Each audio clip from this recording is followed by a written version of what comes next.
just waiting in the car line to pick my kids up from school.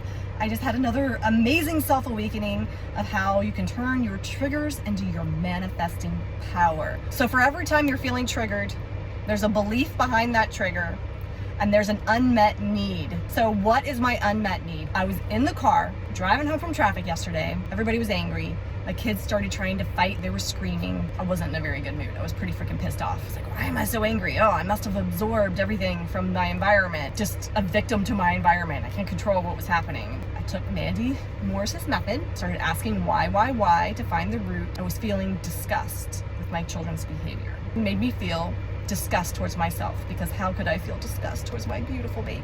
My self-talk was actually saying unconsciously all of these horrible things to me. I don't consciously hear my self-talk. I just feel an emotion, and then I go inward. I do either muscle testing or heart-brain coherency, which you get yourself out of your head logic brain and into your heart brain, and then all this information is revealed to you. I also had a bad morning where I was feeling really angry and disgust towards my husband because he didn't get up and help me with the kids, get the lunches ready.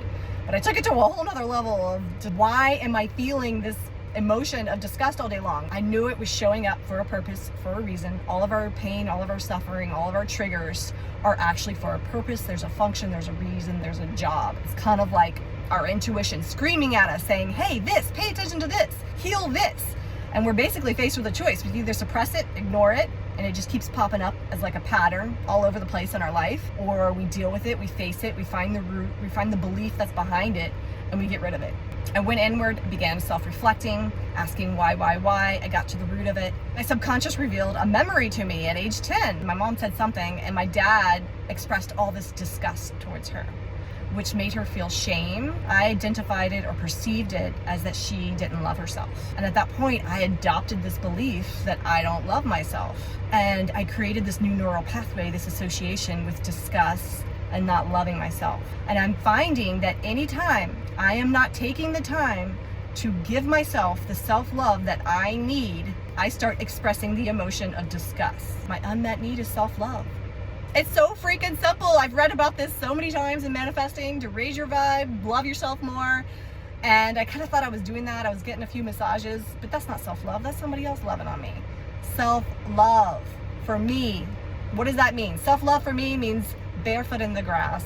It means a walk on the beach. It means taking time to meditate, taking time to stretch, paint. Anything that I love doing, that is self-love. Putting myself first. Putting my needs first before anyone else's, filling my own cup so that I have something to give other people. And when I don't give myself love and I don't fill my cup, I start feeling disgust towards everybody around me, and especially towards myself. I find this so incredibly empowering that I can take a moment of complete anger and frustration and turn it into this feeling of empowerment. And not only that, I'm realizing that it's not my environment that's affecting me. It is literally just myself, and I can fulfill my own unmet needs and take back all of my power. And you can do it too.